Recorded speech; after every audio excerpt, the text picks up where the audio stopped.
Hola a todos, mi nombre es Asaí y soy licenciado en Relaciones Internacionales.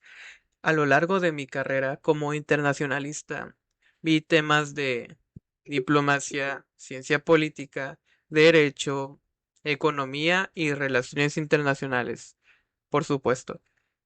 En el video de hoy voy a explicar conceptos que se han tergiversado a lo largo de los años y que es necesario su conocimiento para poder emitir opiniones o fijar posturas políticas individuales. Con respecto y respeto a lo que está sucediendo en Medio Oriente, quiero hablar sobre los semitas.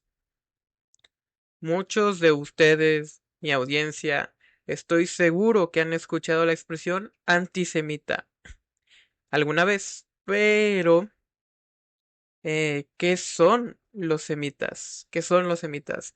El término semita hace referencia a los pueblos citados en la Biblia.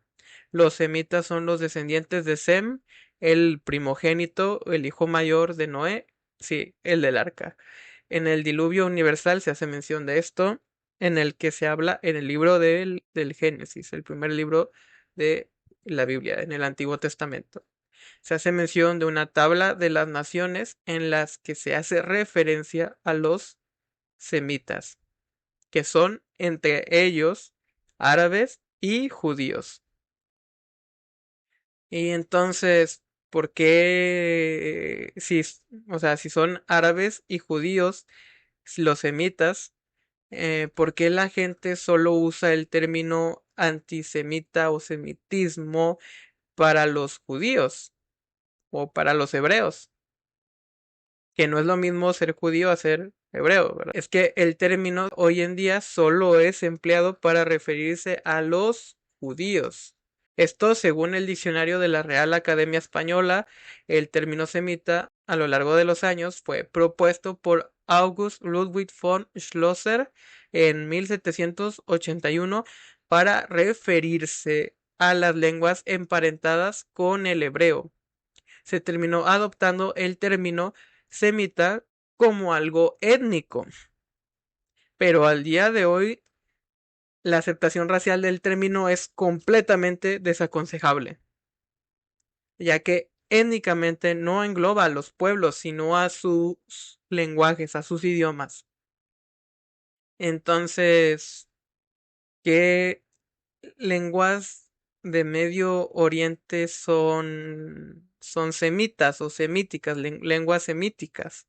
El acadio, el amárico, el árabe, el arameo y el hebreo, por supuesto, entre otras.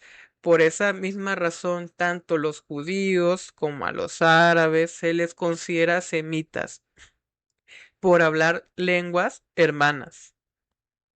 Como a los latinos, el término no es un gentilicio, pero se sabe que los latinos hablan lenguas derivadas del latín, la lengua romance, o los germanos que hablan lenguas germánicas, los alemanes, el inglés, entre comillas, el alemán, el inglés, y esas son lenguas germanas, por así decirlo. No tiene relación con su etnia, es el lenguaje, es diferente. Llegando a los orígenes del antisemitismo en el siglo XIX, antropólogos como Ernest Renan alineó la agrupación lingüística de los semitas con la etnia y la cultura, apelando a la ciencia y el folclore en sus esfuerzos por definir el carácter racial.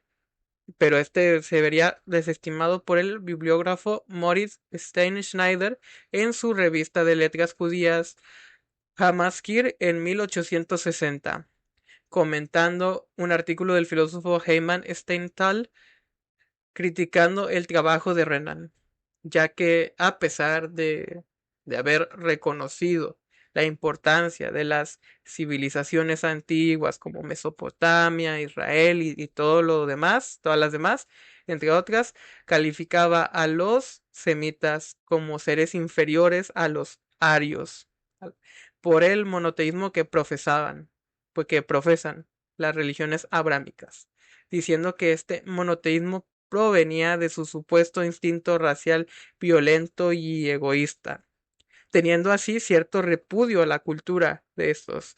Y Moritz Sternschneider consideró las ideas de Renan como un prejuicio antisemita, como un prejuicio antisemita, más bien. Y eso quiere decir que el movimiento antisemita por parte de los alemanes y austrohúngaros tiene más años que el movimiento del señor de bigote chistoso.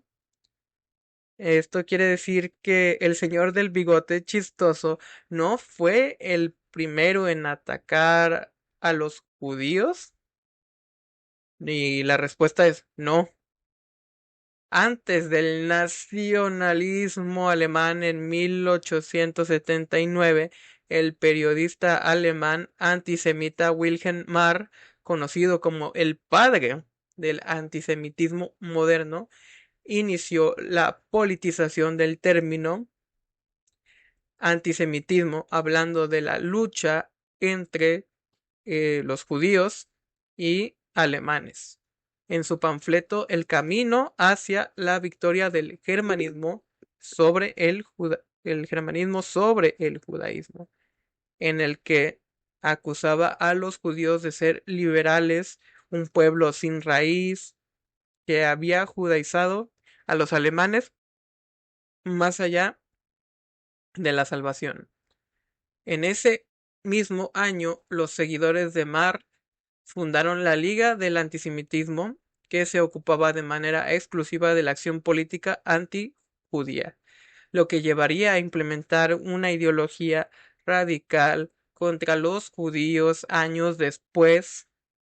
Sabemos muy bien lo que pasó en la Segunda Guerra Mundial con el movimiento indo-iranio, conocido antes como ario. Siendo una categoría racial, ario, categoría racial que influyó más tarde en esa época de la Segunda Guerra Mundial en la ideología racial del señor de bigote chistoso o ex pintor austrohúngaro, que terminó radicando en Alemania y bueno, en lo que se conocía como imperio. Y eso ha sido todo por hoy. Espero que les haya gustado mucho el video. Denle like, compártanlo con quien más le guste sobre la historia y esta clase de temas. Informarse. Cada vez somos más personas y estoy muy agradecido por ello. Nos vemos en un próximo video.